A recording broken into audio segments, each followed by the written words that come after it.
What's crack-a-lackin', everybody? Money Smart Guy Matt Sapaula here, hailing to you from Dallas, Texas, and welcome back on this next episode of the Seven Figure Squad podcast, episode 81. Joining me in studio is my co-host, my personal trainer, Milton Alvarez. How you doing, big dog? What's going on, baby? Happy week.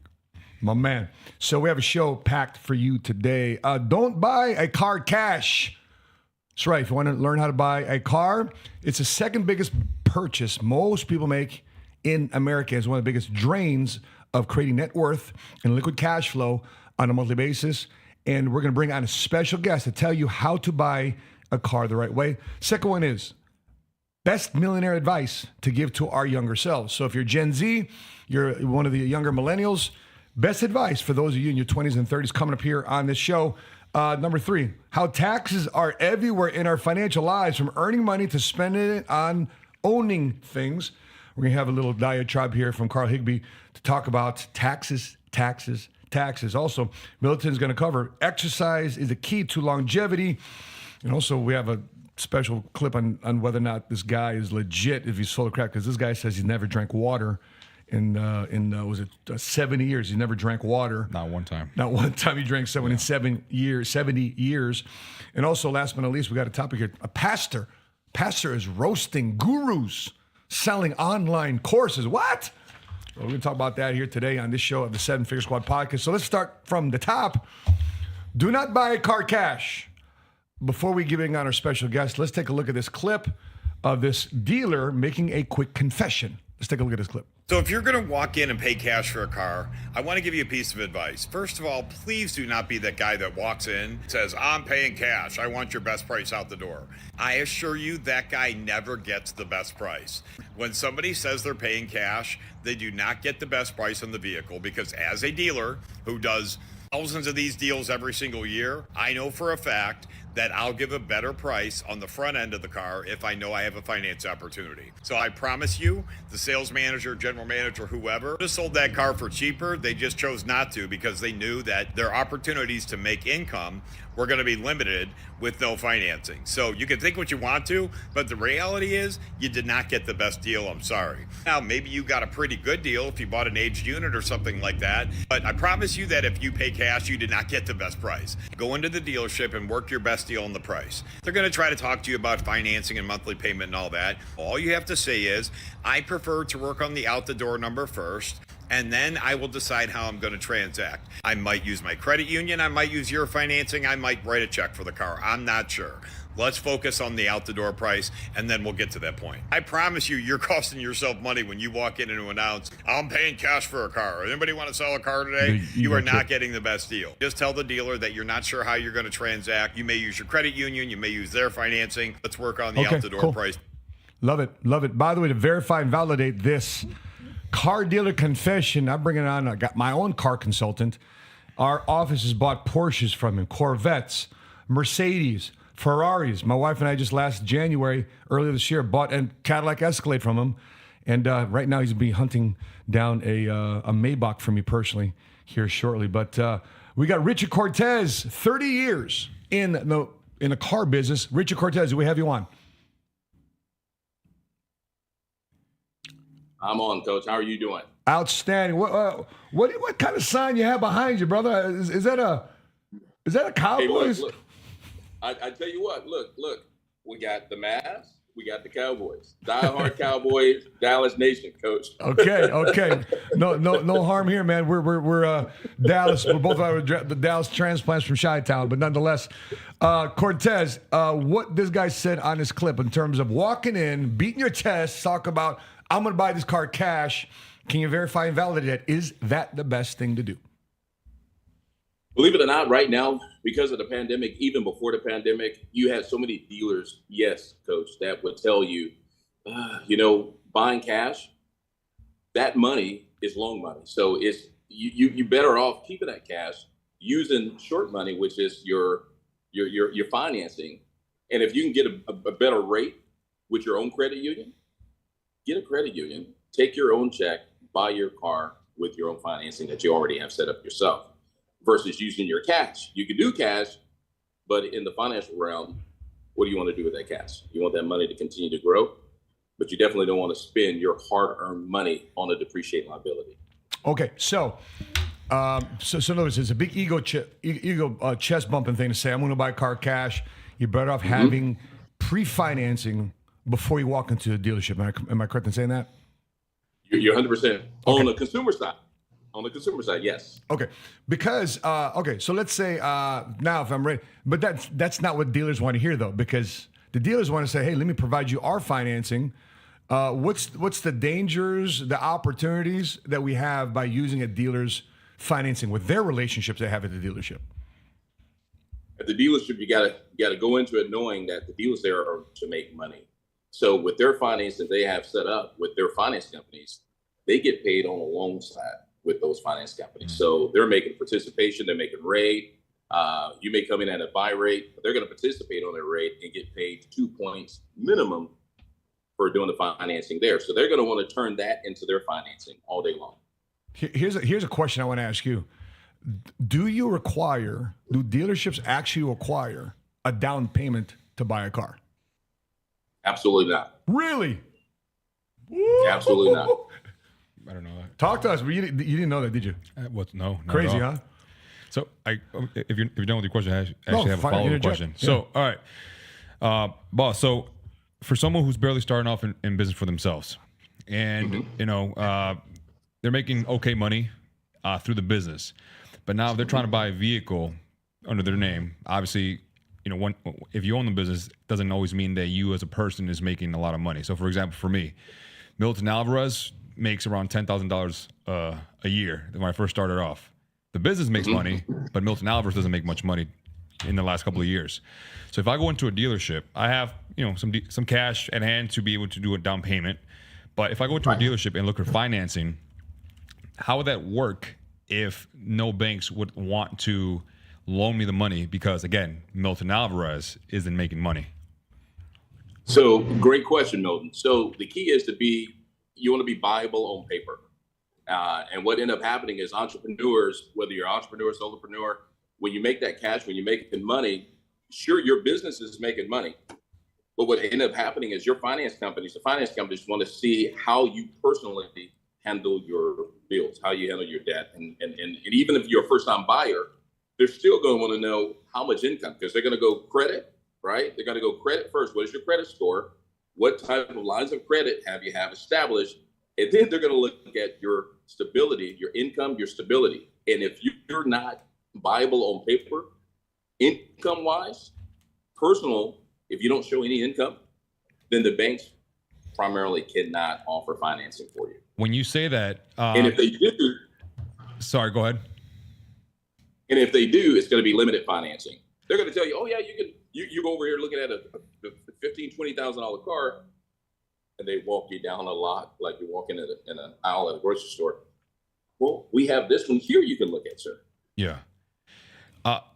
So when you say, okay, pretend I have decent credit. Let's say, I don't know, 775, 780. Okay. But now the only thing that I have to show, someone like myself may have to show, is I have bank statements where you see how much money is coming into my accounts. Is that something that dealers should look at, or do they only look at any form of tax returns? They do want to look at tax returns, but you do have lenders that will also take secondary. So let's just say you hadn't filed your taxes in the last 2 years, which that happens a lot in self-employed and entrepreneurs. Do you have bank statements showing stable income? So they'll look at your 4 months of bank statements to show personal, not bank, not company business-wise, but personal. So if you show 4 months of established income that you've actually established, and it shows an average of whatever that ledger shows, if it shows 5,000 as average, 6,000 as average, they're going to look at the end of your statement to see how much deposited, how much was withdrawn. So they'll look at that and take that into consideration, but they'll do that as well. No. Cortez, what's the average car? I know you work at probably a higher end dealership, because working with Ferraris and more. Am I correct in saying that you probably work with more of the luxury exotic side of cars? Yes, sir. Okay. So at our store here, it ranges from your Escalades. We do have some domestics as well as imports. $20,000, price range on up to a little over 300,000. What's the average monthly car payment? What is the average monthly car payment? Right now the average monthly payment is about $600 a month. Yeesh. Between $550 and $600 a month. 2 years ago, before the pandemic, it was about $400. Love it. Love it. By the way, I think what we need to do is do a separate video on how to buy your dream car with the least amount of cost through your business. Because one of the hottest videos I got on my YouTube channel is how I pay $25 a month for my Rolls Royce. So, because it's through business and through my savings to my cash value life insurance policy, et cetera, my / infinite banking. Now, let me ask you this question before I let you go, Cortez. Is it because my one of the areas of my purchases for cars is I never buy a car brand new. Now, I say that tongue in cheek because we just bought a brand new car from you for my wife, that Escalade, but we bought it through an auction. But for me, I like for example, both my Rolls Royces. One was 10 years old, the other one was 5 years old. But a majority of that depreciation, I let somebody else pay $400,000 for the car. By the time I got to it, I paid either $100,000 or $270,000 respectively. Is that wise thing to do? Because when people look at a Rolls Royce, they say, it's a cool Rolls Royce. They don't ask what year was it. You know what? I tell you, it's just a matter of choice and your preference. I would tell you right now it's best to get a used car. So your used Rolls Royce, because you're going to have a depreciation cost that's already set as far as what that car is worth now. You've always heard that cliche. The minute you drive a car off the lot, you're $5,000, $6,000, $7,000, $9,000 upside down. So now you can actually do your own homework. And so now you have more smarter buyers who's looking at your NADA, your Kelly, your different types of guides as far as showing what a used car value is. So yes, it would be in the best interest of the consumer to buy one used, buy one pre-owned, and be able to get something that they really like and not pay that retail cost. I'll give you a perfect example. Your Escalade. The Escalade, at the time that you bought the Escalade or any other vehicle, you have your sticker cost, and then you have your pre-owned. The pre-owned market here just in the last 2 years have gone up. Inflation has been crazy. Some of these cars, if you guys see, show us the candy, baby. Show us the candy. Let me show you. Let me show you some candy. Let me take this off here. And what I'm going to do is I'm going to do a quick 30 seconds. Show us the candy. Look at it. What we have here is a 2022 Lamborghini Urus, guys. That's a beauty. We got your Lamborghini Urus. This is a 2022. Now, believe it or not, oh my gosh, look at this inventory. That's beautiful. This vehicle only has 11,000 miles. SMB colors. $249,000. So sexy. $249,000. Wow. Hey, it's a Rolls. That's a beauty. You got your Rose. Is that a Dawn? That's a Dawn. It is a Dawn. Matter of fact, we have several of that wheel. They're becoming hugely popular. I guess since you bought yours, the dealer's been buying more because of you. And then you have your Bentleys, you have your Lucids, you have your BMWs. So you could just see the market here is pretty loose. You have your Ferrari.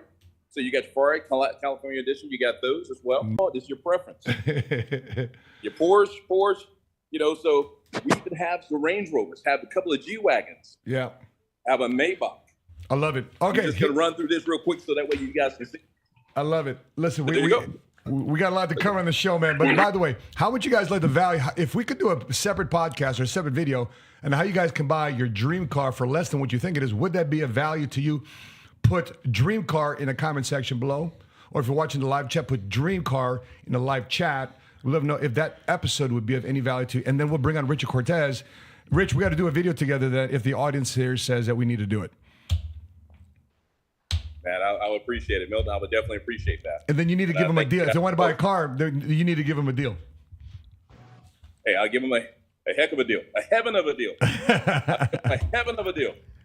Awesome. Folks, that's Richard Cortez, car consultant, dealer, 30 plus years in the business, giving you the truth of what you need to do in terms of buying a car. God bless you, brother. We'll talk soon. Thank you. Thank you for having me on the show. For sure. But listen, people are a lot closer to the dream car than you think. What's your dream car, brother? The Urus. Really? I don't fit in the Lamborghini in the small cars, bro. So the Urus will be the next one, or old school 1972 Chevelle SS. Big black. Yeah, those are nice. Mine's a '64 Chevy Impala. Oh, candy green through emotion. Money Smart Green. Friday, baby.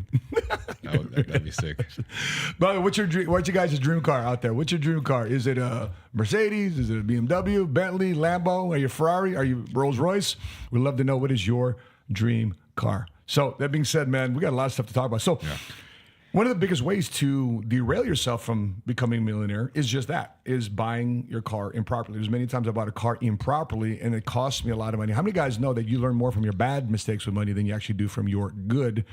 Well, here's a clip. We're going to do a clip here about the best advice millionaires would give their younger selves. Gen Z, younger millennials, listen up. Let's take a look at this.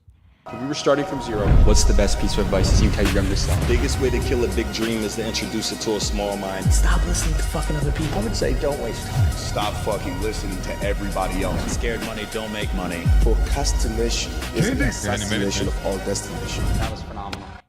By the way, I love this kid.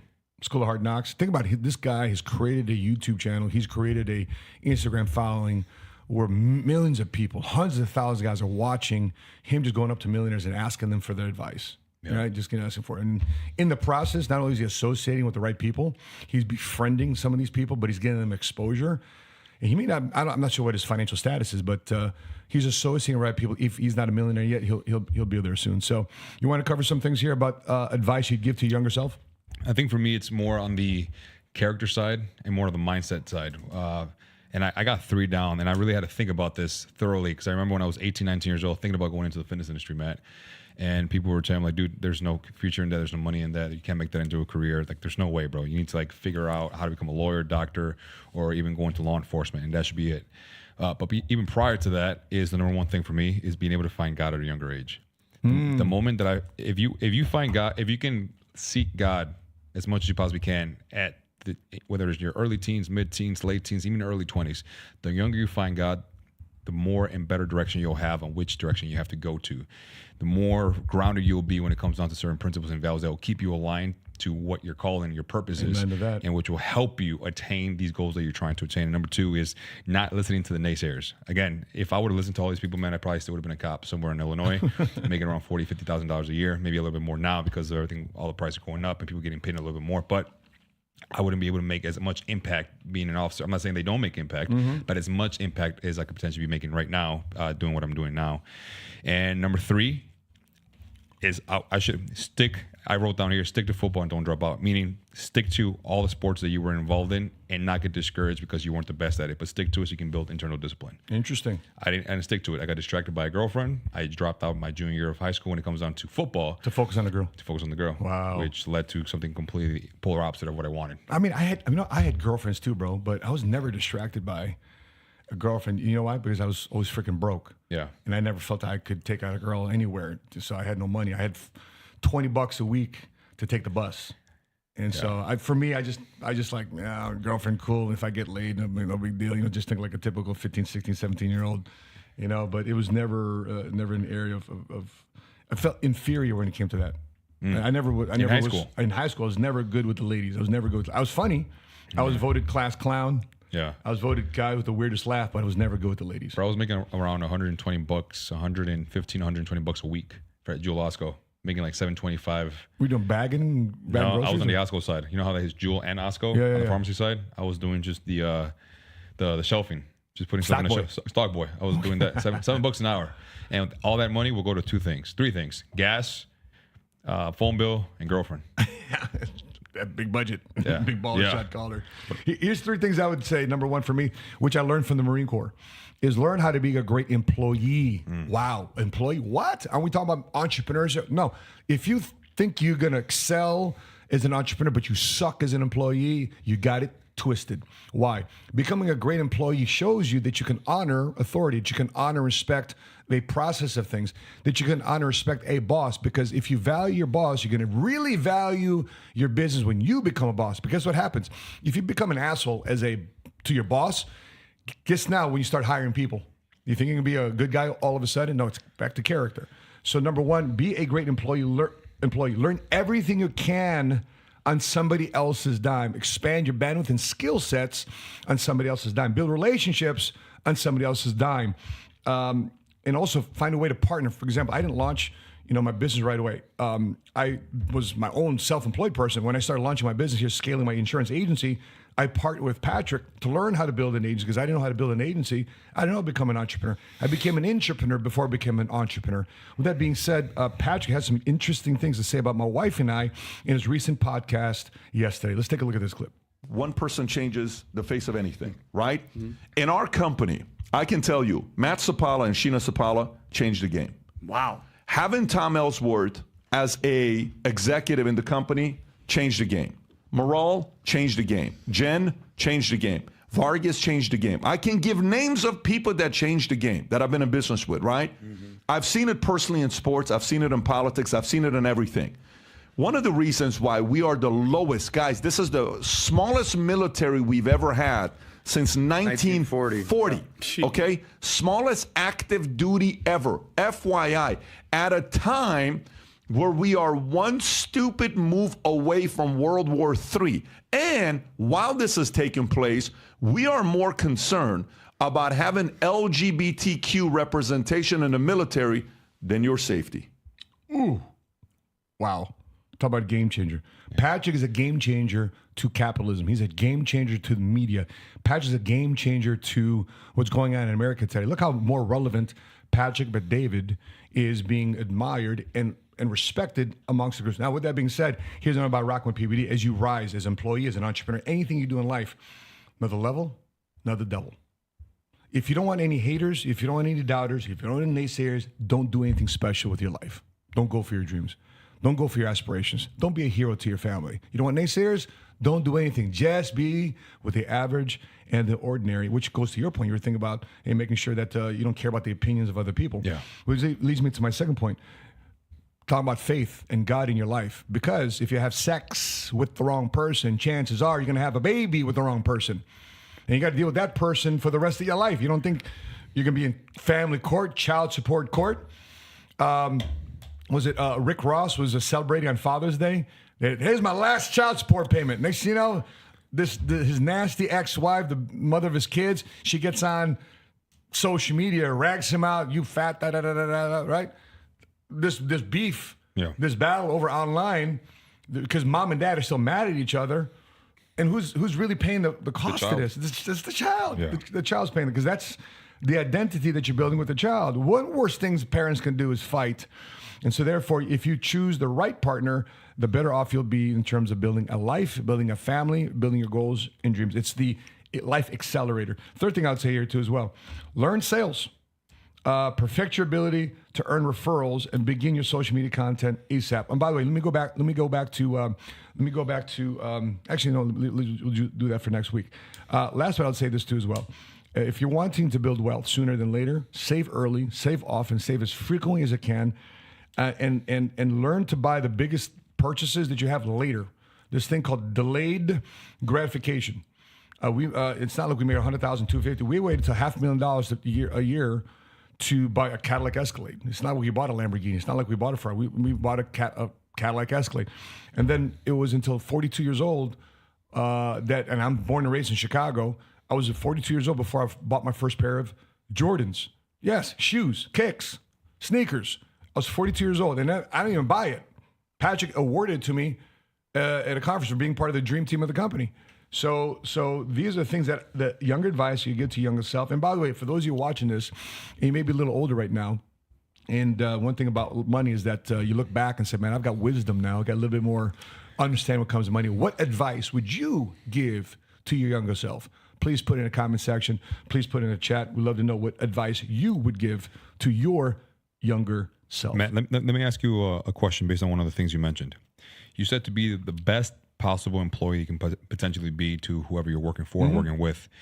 At what point does one know that you've outgrown this person and it's time for me to level up and do my own thing? Sure. When there's no more limitation for the opportunities, when you feel that the boss that you're working for starts to think too small, doesn't want you to expand, doesn't want you to grow, when you're starting to intimidate your boss, when you're starting to intimidate because of your hunger, your desire to grow, and then you follow through.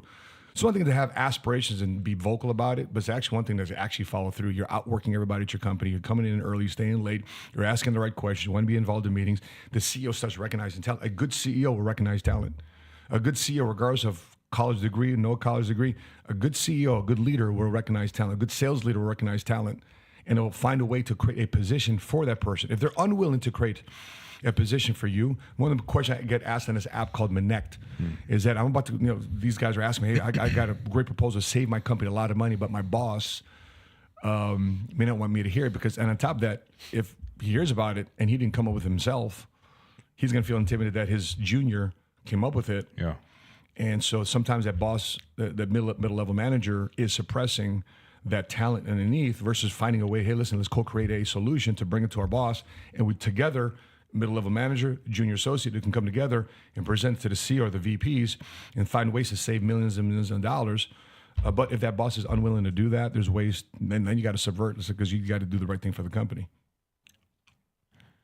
That's one of the biggest things that, whether it's clients or whether it's buddies of mine who are in corporate America trying to climb the ladder, but they feel that they're being pressed down by their higher ups because they feel intimidated by what they can actually offer and bring to the table. Yep. And then you need to find out, maybe I need to take my talents to another company. I need to take my talents over here, talents over there.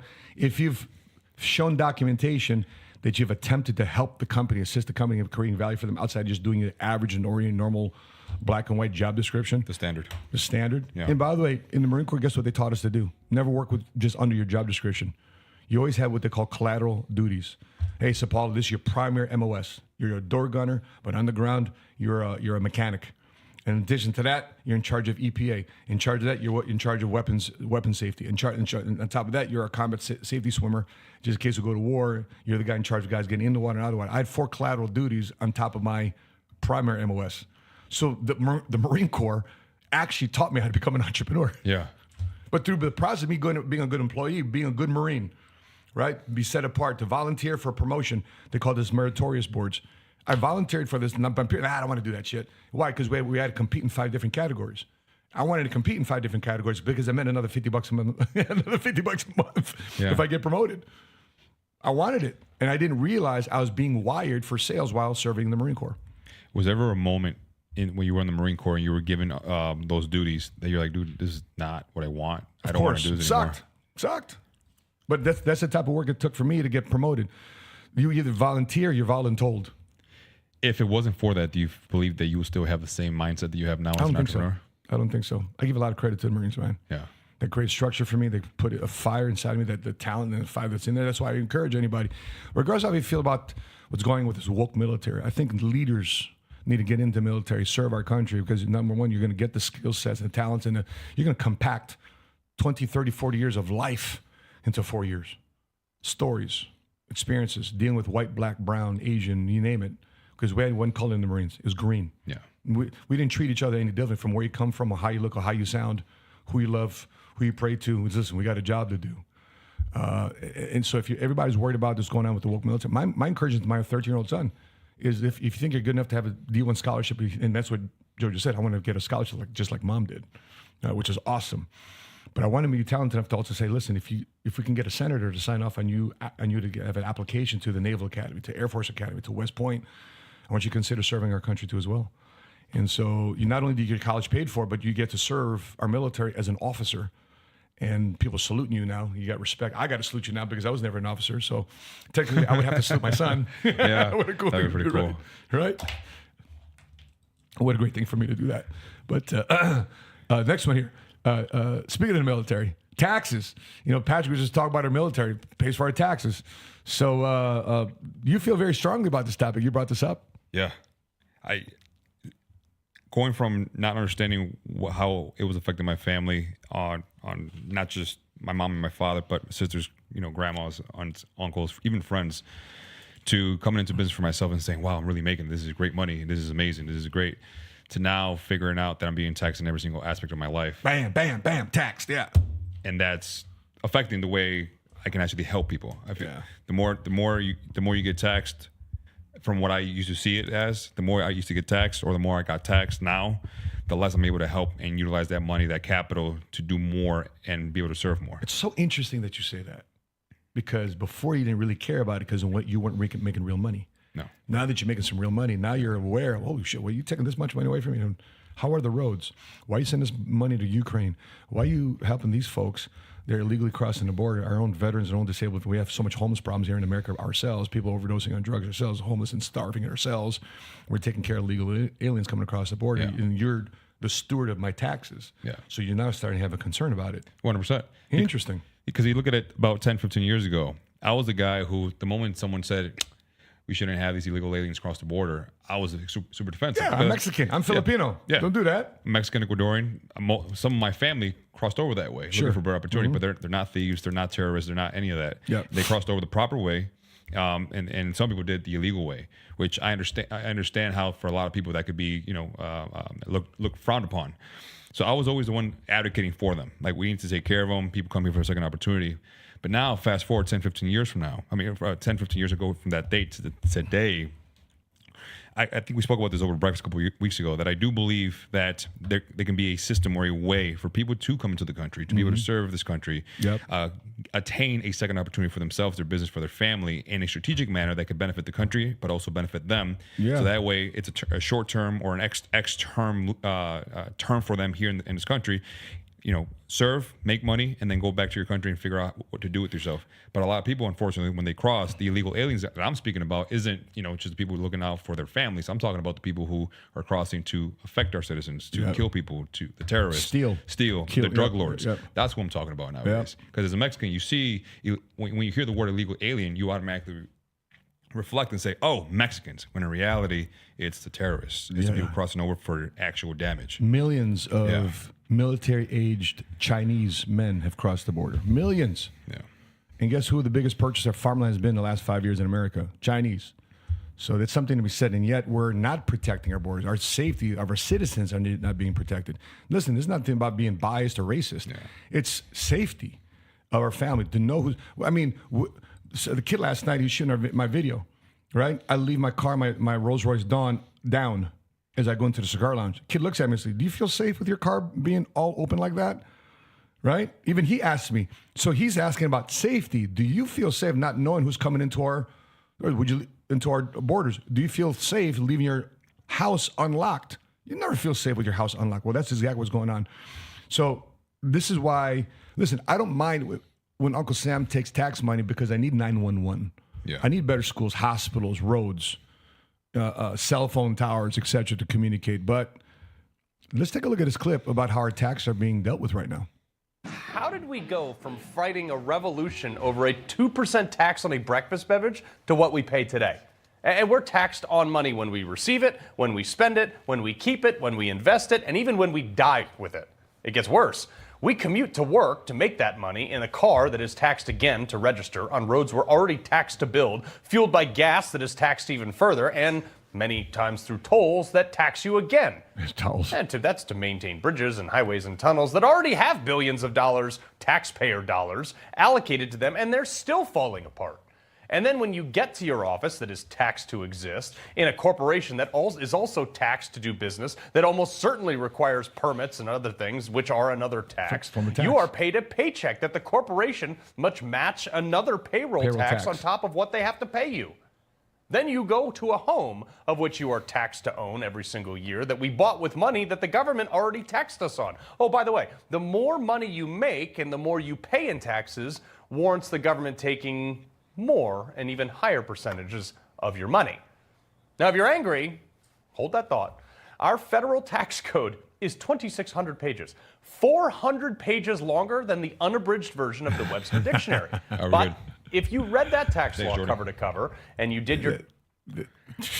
So in that situation, someone's watching that as an employer or as an entrepreneur. How do you where do you start thought-wise in your position? This is why tax strategy should be at the top of your list as soon as you start making money. I was being asked this last night in our mastermind after our meeting. We do cigars at Cigars International afterwards. And when people say, when should I start my LLC? When should I start my S Corp? You want to start those things for tax structures as soon as possible, not only for business credit, to keep things separate and not being able to, legal entities to keep your privacy in certain things. But, that's why I highly recommend in the book, Lawyer Taxes Big Time by Sandy Botkin. One book you should, every person in America needs to read is Lower Your Taxes Big Time by Sandy Botkin. And if you go to my YouTube channel, we've interviewed him plenty of times. But one of the biggest expenses you have, obviously, is your house. Second biggest expense is your car. Third biggest expense is your education. And unless you know how to smartly, creatively use those expenses to take them off as deductions in your taxes, then you're pound for pound getting exposed to the tax man. So being in the business of understanding taxes, how to minimize what you get taxed and maximize what you make, that's when the secret formula, that's where the sweet spot is in terms of your daily tax life. For the book that you just made right now, just Amazoned it. It's $19. That's extremely affordable. That's what a lot of people waste at a Starbucks in the morning. Yeah, because I ask people all the time, as an employee, no side hustle. As an employee, this is why it pays off to have a side hustle that turns into a full-time business. These 4 things. Number 1, how many of y'all have a phone? Number 2, how many have Wi-Fi at the house? Number 3, do you have a car? Number 4, once in a while, do you like to eat food? People chuckle, right? These 4 things, if you're just an employee, can these 4 things, no side hustle again, these 4 things, are these tax deductible? And guess what? They're not. But if you start a side hustle, you start selling cupcakes on the side, you start tutoring on the side, you start teaching Spanish on the side, you start personal training on the side, you start a car repair service, landscaping business, selling insurance, real estate on the side hustle, e-commerce on the side, whatever it is, start a side hustle, because these 4 things I just talked to you about, if these 4 things are expenses or activities done in the conduct of growing a trade or business, that's IRS talk, then these things then potentially can become tax deductible. That's why one of my favorite videos on my YouTube channel is why I pay $25 a month net deductions and expenses for my Rolls Royce, because I buy things in the pursuit of growing a trade or business. Now, one of my favorite meals is on Sundays with my mom. After she comes to church, we come to a place for brunch. Dad is there, kids are there, wife is there. We order our food, but my mom, she can't help it. She's got an itch because it's changed her life. She goes, Machu, how's the business? How's Swasso? How's Hansberry? How's Kendrick? Right? My mom started asking my business and how we're growing our business and how she can help grow the business. Mom, thank you for turning this meal into a tax deductible meal. Because you're talking about business. Because now we're talking about business. So these are things that you have to master as a citizen, how to minimize what one pays in tax, but maximize what you earn. Because the more you keep, you are a better steward of the tax dollars, not the government. Obfuscation. Now people say, flip it. Well, Matt, what about for you entrepreneurs, the PPP loan? No, you guys applied for the PPP loan. By the way, I never did. Yeah. But business owners applied for the PPP loan during COVID, and they never had to pay that money back. And guess who subsidized that? American taxpayer. Fair argument. But nonetheless, you got to find a way to understand how taxes can work in your favor. And by the way, guess why America, the tax code, incentivizes tax deductions for those growing a trade or business? Guess what America wants you to become? For example, let compensation dictate what you should be doing. So in other words, if I make $1 as an employee, first thing it takes off is my taxes. Yeah. If I make that same $1 as an entrepreneur, the last thing that gets taxed is that $1 because of entrepreneurship. Yeah. So where should you be making your money? As an employee or as an entrepreneur? As an entrepreneur, right. Of course. You repeat that one time. The first thing that's taken out of your paycheck as an employee is taxes. Yeah. The last thing that's taken out of your paycheck as an entrepreneur is taxes. Yeah, the taxes. So what is the government incentivizing us to do? Become a entrepreneur. I will say this though as well, in terms of taxes. Why are we constantly paying taxes if the government can constantly print its own money? What's the point? Yeah. What's the point of the government printing money and yet they're still collecting taxes from us? Well, we can just print our own money. We'll just print the money. But then it loses value. We're losing value already. Yeah. We're losing value, and we're losing a whole lot more value because last Thursday, Saudi Arabia just did not renew. It's our petrodollar agreement with America to trade oil from Saudi Arabia in the currency of the American dollar. So that's maybe we reserve that conversation for next week in terms of further potential inflation that's coming our way. What about for the people who are the taxi Nazis, I want to call them, who are like the anti-entrepreneurs and the anti-systems, right? Where right now when you make that comment of, I went out to breakfast with my mom, my family, And the moment that my mom asked me about business, it now automatically became a business conversation and a business meal. So now it's a write-off for myself. What about for the people who tell you like, yo, you're screwing with the system. You're taking advantage of what you have. You know, that's not right. That's not. They're just not educated about the tax system. Yeah. They're lacking financial literacy. Listen, if you're not financially literate and you hear somebody talk some financial jibber jabber and you don't understand it, you say they're full of crap because you just don't understand the language. Guess what happens when we hang around rich people? You've been hanging around me. We hang around rich people. Guess what rich people talk about? Rich people things. Yeah. Guess what happens when you hang around broke people? Guess what broke people talk? Broke people things.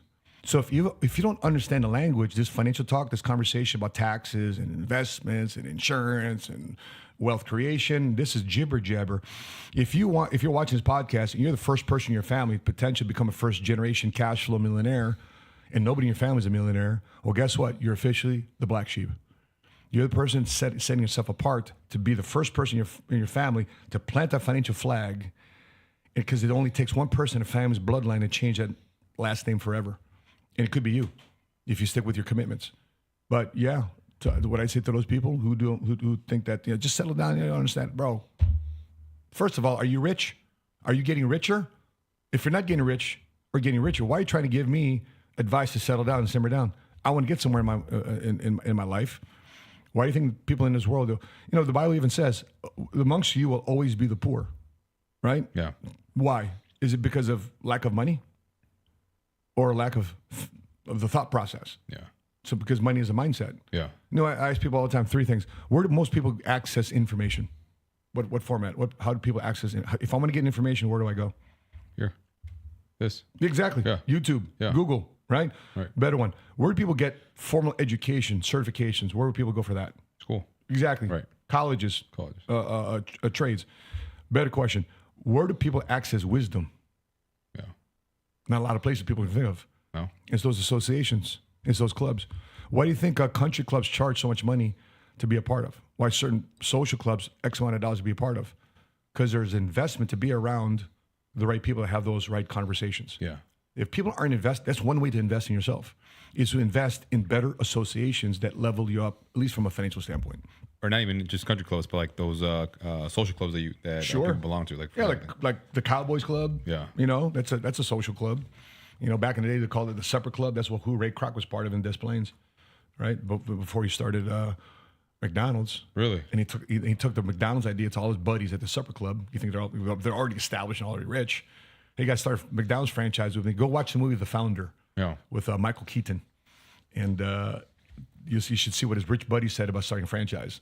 And they kind of blew him off. Come on, bro, I want to work. Because they already made their money. Ray Kroc hadn't made his money yet. He wanted to be something special. I want to ask you about this question from a health standpoint. Talk to me. This guy never drank water in 70 years. Can we take a look at this clip? Never drank water in 70 years.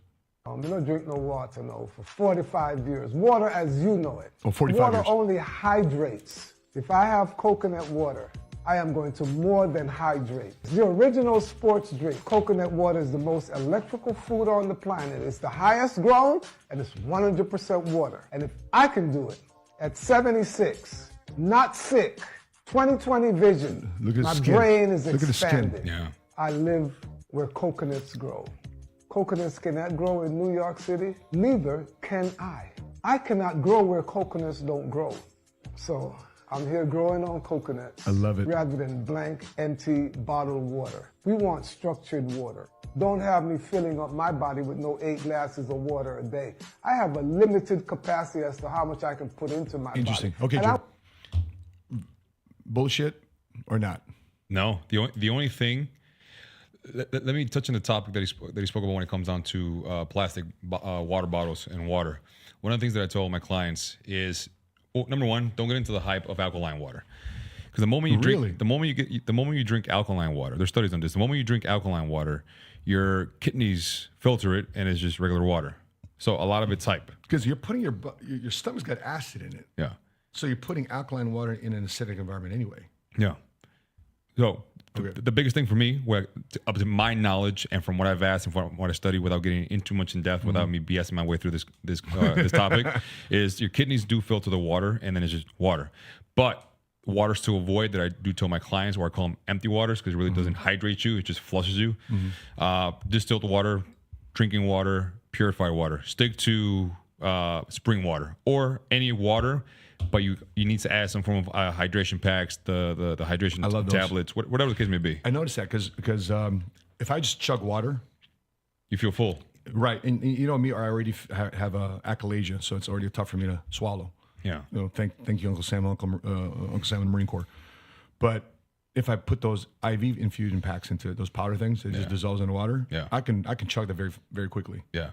Why is that? You feel hydrated. I feel hydrated. You're being hydrated because it has the minerals that your body needs, the electrolytes that your body needs. But I don't feel full. It's the same amount of water. Yeah. But I don't feel full with the IV pack. I will feel full with this without it. Now, the science behind why you don't feel full versus why you do feel full, no idea. And so I'm not going to make up a story and then lie on the show. But when you do, let's just say you have 3 water bottles of, I don't know, drinking water or purified water, 3. And then you just have 1 water bottle, spring water with the electrolytes in it. That 1 water bottle would do a little bit more for you than the distilled water, purified water, drinking water, because of the minerals that it actually has. What's that? Spring water? Spring water. Spring water. Interesting. Now, as far as the coconut water, yeah, it has high amounts of minerals that your body needs, the magnesium, the potassiums, the sodium that your body needs as well. But I guess the downside, quote unquote, the downside to it is if you're not eating healthy, if you're literally replacing your water with nothing but coconut water, and you're not eating healthy, you're not moving, you're not exercising, and your diet isn't aligned to a health-oriented direction, then you're just putting extra calories into your body, and then you're going to gain weight. That's the downside to it. Now, based on what coconut water is and what it actually provides to the human body, do I think it's impossible? No, I don't think it's impossible. I think I would rather drink coconut water for the rest of my life versus having to drink out of a plastic bottle, having to drink purified or distilled water out of a plastic bottle. So I mean, one thing you pointed out is skin. One thing that I do notice about a lot of people who try to go holistic or as natural as possible, avoid the plastics, avoid the Tupperwares, avoid anything that has to do with plastic or BPA. They just look a little bit more radiant. Their energy levels are a little bit higher. There's a glow to that guy's skin. And also there's studies that have shown, not a lot of studies, but there are some studies, not all studies, not majority studies, some studies for the citing Nazis out there who are trying to bash what I'm going to say. There are studies that show when you reduce or completely remove all plastics out of your life as men, you will have an increase in testosterone levels in your body. So maybe that's the challenge for all the men out there. Try to, if you're doing meal preps, go into glass Tupperwares, avoid plastic. If you're going to drink water out of those glass bottles of spring waters, or get a filtration system at home. One of my clients, he just installed a $7,000 alkaline filtration system into his household. So now he's showering in alkaline water, he's pooping in alkaline water, he's drinking alkaline water, he's washing dishes in alkaline water, he's washing his clothes in alkaline water. So there's ways to attain this. But no, I don't think it's impossible. Just make sure you are living a healthy lifestyle and you are working out so that way you don't gain weight from the extra calories. Love it. Love it. Love it. I'm going to be chugging some spring water and some IV infusion water before I work out with you tonight. Be a good time. Pastor, next topic here. Pastor in church on his pulpit. He's taking a lot of heat for this. He's roasting those that sell courses online. Let's take a look at this clip. You are so good at making money.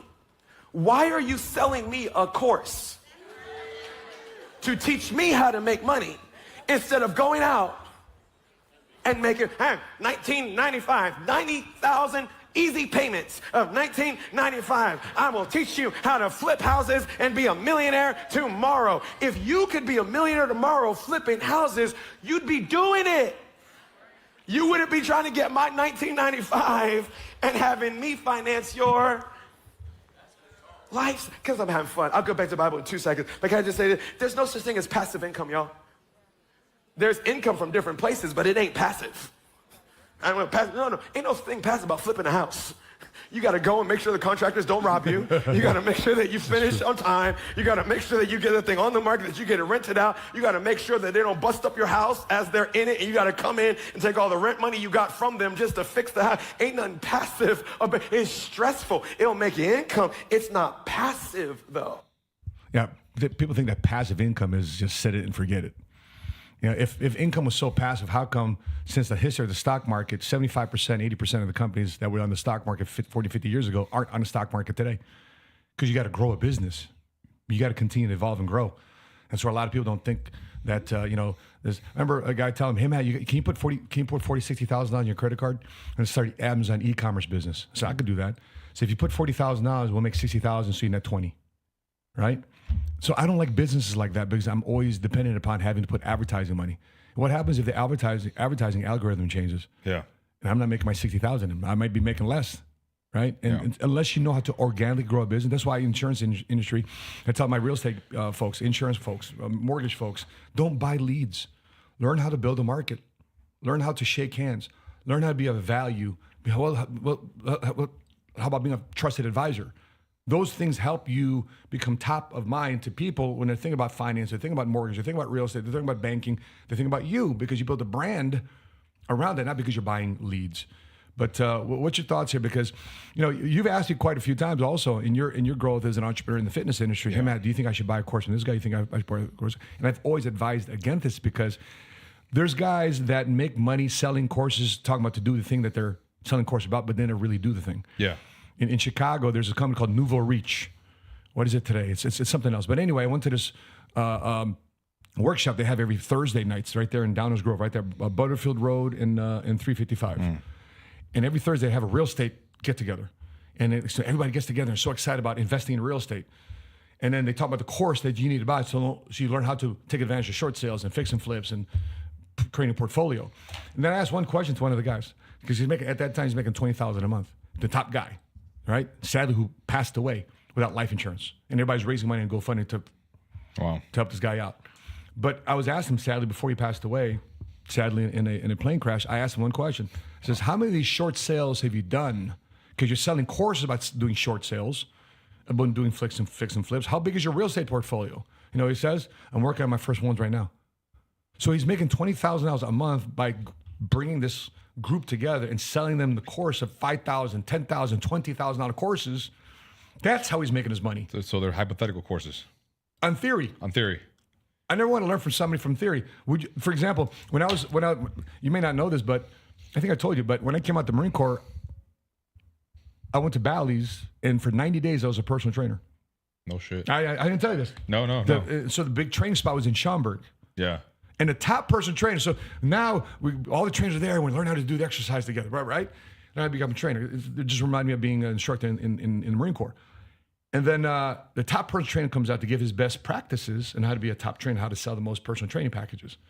He comes out, bro, he's got a gut. I'm like, that's the number one trainer in all the Bally's in Chicago? He's got a gut? I'm like, how does he sell personal training? He's like the worst example. Yeah.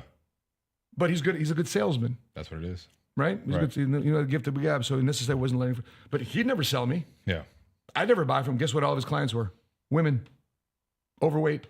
Women that empathize with his gut. Yeah. But a guy like me and you would never hire him. 100%. Not at all. As a trainer. What's your thoughts on this?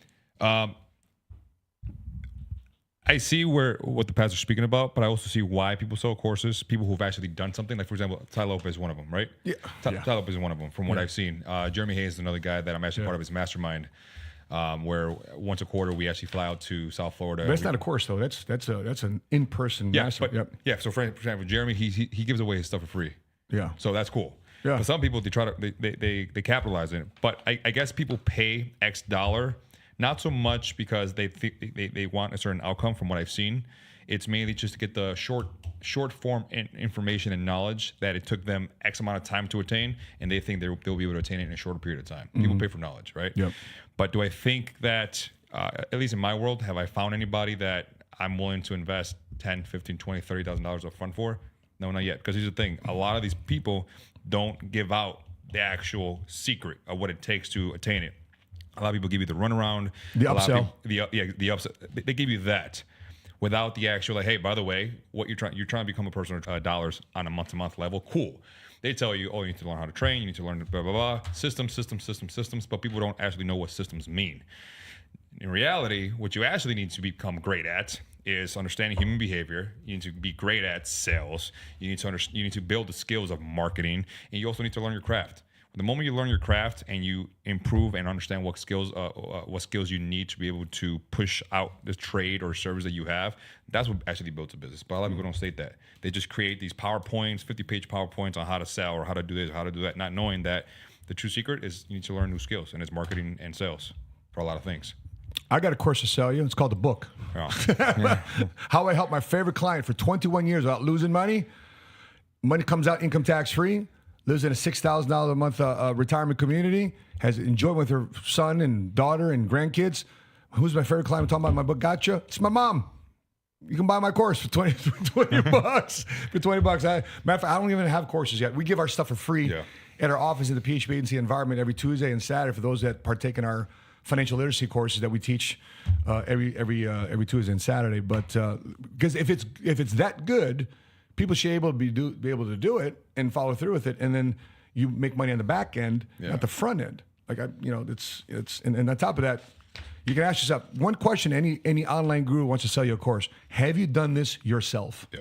Show me examples that you've done this yourself, and on top of it, show me students that has also done it themselves too, by following your information. That would be the filter for you to buy any course. So one of the things that I've been recently being asked by a lot of coaches, fitness professionals, or anyone in my world, right, is how can you mentor me and teach me how to do what you do? How much will you charge me? And what I tell them up front is I'm not going to charge you a thing. I need case studies. So let me teach you what I know. Let me give you the documentation. Let me give you the Google Docs, the PDFs. I need you to study this once a week and jump on a Zoom call with everyone who wants to know the same thing that you want to know. I'll give you guys what I know, but don't pay me a thing. And if you guys want to pay me, you pay me on the back end at the end based on performance. A percentage of whatever you guys make from the knowledge that I taught you. Versus here, pay me X amount up front, and the likelihood of you actually making it or not making it it depends on what kind of work you put into. Because if you put in no work, then I don't get paid. If you put in work and it actually works, then I get a percentage. What do you think of that approach? That's great, because now you're creating a case study, you're creating social proof that it works, and then you can appropriately start charging for that coaching system. Yeah, I do it. Wow, what a podcast we had today. Catch us next Wednesday for episode 82. Before I let you guys go, if you watch this podcast in entirety, I'm in a giving mood today. So if you're watching this podcast up until the last bit of this, and you put the word "got you," not in the live chat, put it in the comments section. Put it in the comment section once we post this video. Put "gotcha" in the comment section. I'm going to find 5 random people to give my book. Don't buy it. I'll give it to you for free. But you got to put "gotcha" in the comment section. We'll randomly choose winners, and we'll put a link there. If you choose it, that means we'll put a link there. You fill out information, and we'll send you the book from our office to your address. I thank you so much for being part of the 7 Figure Squad podcast here every Wednesday, noon Central Standard Time. This Friday, I'm interviewing Rabbi Daniel Sobel, who is a Messianic Jew, who's a bridge between Jewish and Christianity. I'm going to be asking him questions about Jesus. I'm going to be asking him questions about faith, entrepreneurship, and money. So make sure you stay tuned here at the 7 Figure Squad podcast. Make sure you subscribe, hit like, and stay tuned for our next episodes as we publish content 2-3 times a week.